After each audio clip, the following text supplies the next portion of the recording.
Joining us from New York is the top trends forecaster, Gerald Celente. He predicted his own crisis, his own financial hurdle, when he said they would start seizing people's different accounts and banks. There would be runs coming up in 2012, late 2011.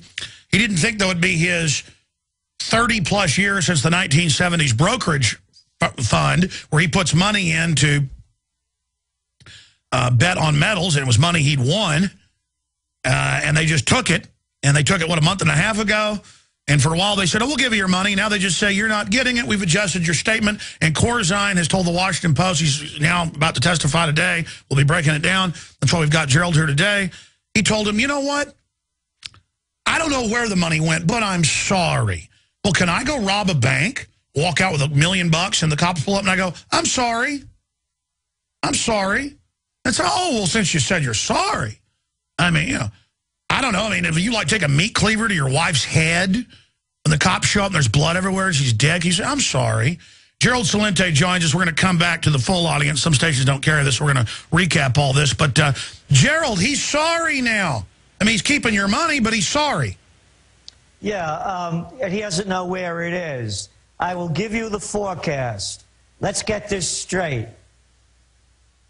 Don, the governor, Corzine, has been absent from public view for over a month, almost a month and a half. He's been coached by his white-collar crime lawyers, you know, the mouthpieces for the crime bosses, for Don Corzine. Oh, it's John Corzine. I'm sorry. Let's go back to his proper public name for a second. So he got the alibi down. Now he's coming out with, I don't know where the money is. So you know what they're going to do? They're going to come up with a fall guy. A fall guy that everybody could really not like. Look at the guys that have taken the hits in the last couple of months. Ever notice who they are? They're Indians, you know. They don't look like us. Easy not to like. So maybe they'll come up with Wayne Gupta Nandahanda from MF Global, who did all these dirty tricks. Yeah, that was it. And John Corzine didn't know anything about it. Hey, you know, Don's a good guy. Alex, I've been watching the hearings so far of the MF Global meltdown before Corzine comes in.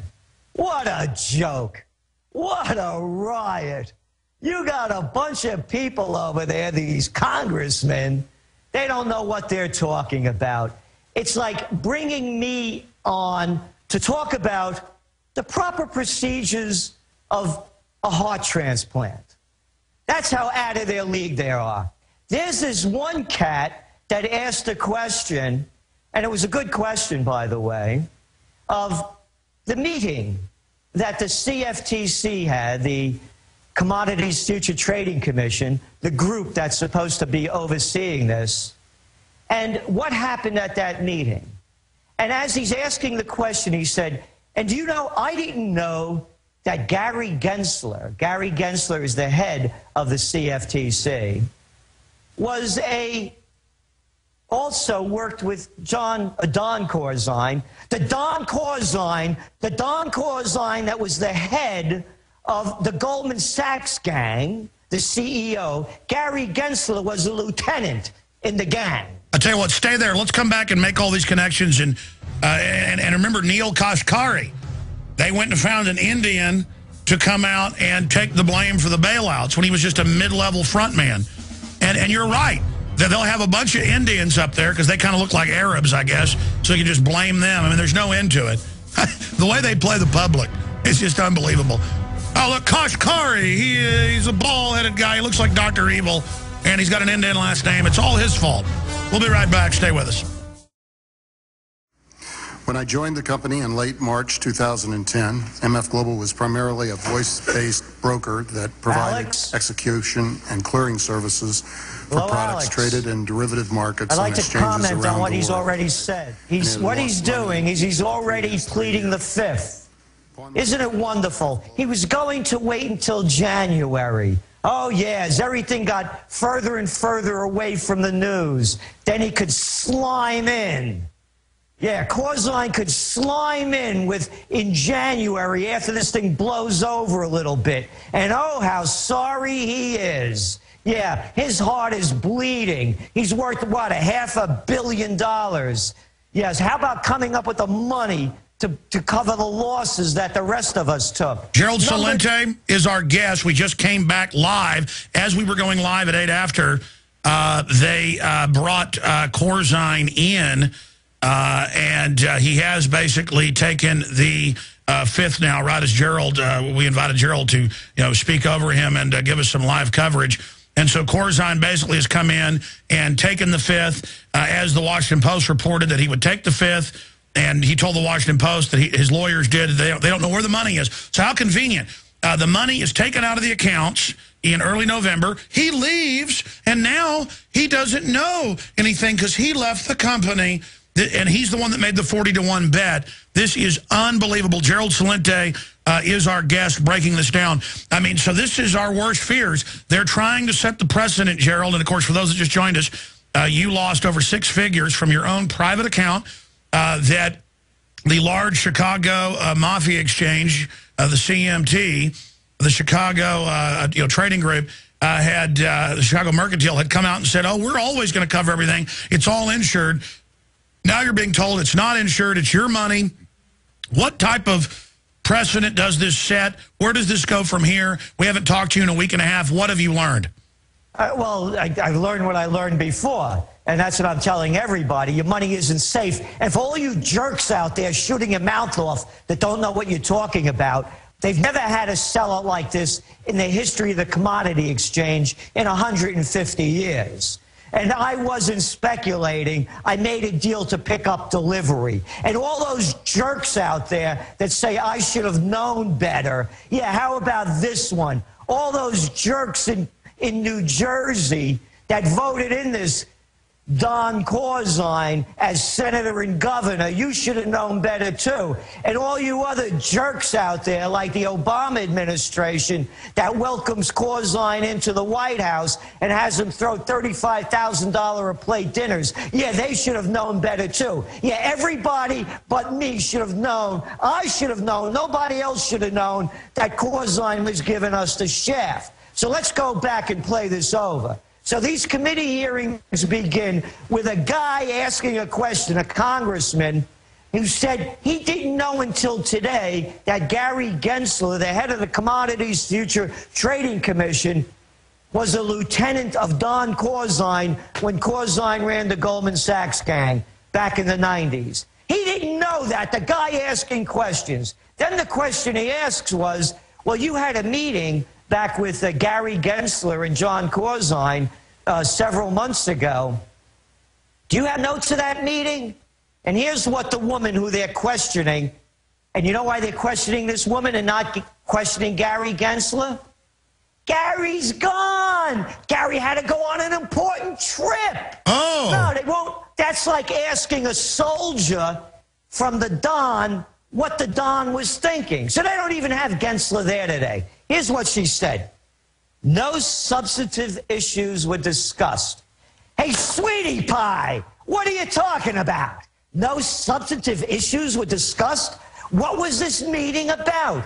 What the Yankees were going to do in spring training? I mean, come on.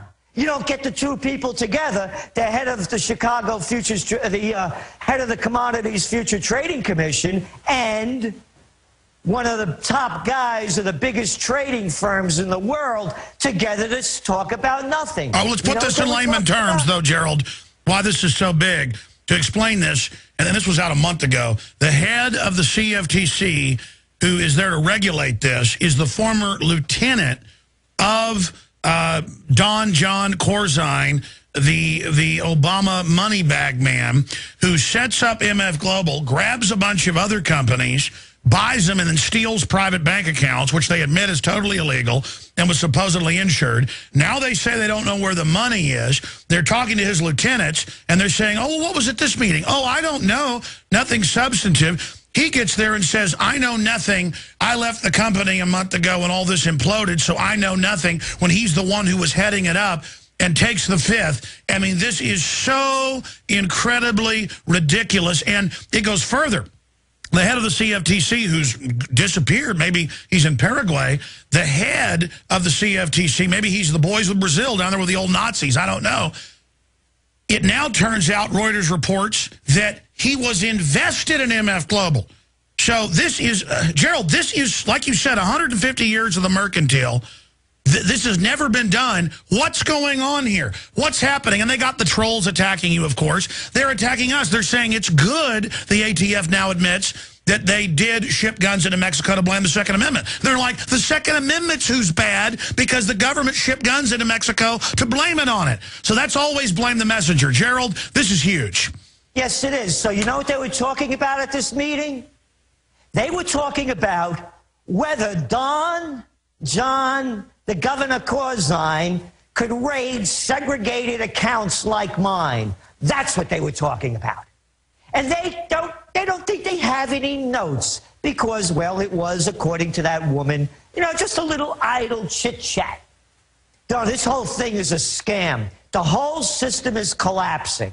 It's collapsing in front of us. So what I'm telling people, your money's not safe anywhere unless you got it in your pocket or under your mattress, because they're going to rob it from us. And here's what these clowns that in this commission that are asking these questions, you know what they're saying? Things like, well, you know, we've learned a valuable lesson from this. So how could we put better locks on the barn door so the horse doesn't escape? And they're not even talking about hanging a horse thief. Oh, no, that's off limits. No, here's Corzine, who ran out with the money in front of everybody, saying, I know nothing, and they don't even grill him. It is unbelievable. It's not unbelievable. It's what's happened. Fascism has come to America. It's the merger of state and corporate powers, and you have no greater power than the money power. During this time of Christmas, let us all remember that the only time Jesus Christ, the Prince of Peace, became angry and violent is when he picked up a whip and drove the money changers out of the temple. And that's a fact. And that's what's going on now. The money changers are in control of the temple of Washington, D.C. They're controlling everybody's lives, and they're driving this country into ruin. And everybody is afraid to look at who's behind this. The Rothschilds, as I've said before, would have been jealous to see what the Goldman Sachs gang has pulled off. John Corzine, former CEO of Goldman Sachs. Gary Gensler, the head of the Commodities Future Trading Commission, his right-hand lieutenant when he was running Goldman Sachs.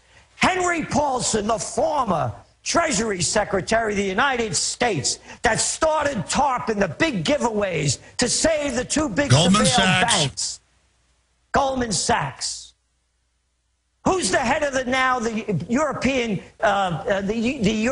Bank, ECB? Former head of Goldman Sachs. Monty, former Goldman Sachs. All of them. Goldman Sachs, Goldman Sachs, Goldman Sachs. The new Prime Minister of Italy, Mario Three-Card Monti, international advisor for Goldman Sachs. Papandreou that took Greece down. Goldman Sachs. Goldman Sachs. Who was the guy that we ran the Clinton White House? Goldman Sachs. Treasury Department. Robert Rubin. Goldman Where Sachs. was he from? Goldman Sachs. And I've said this before, and I'm going to keep saying it.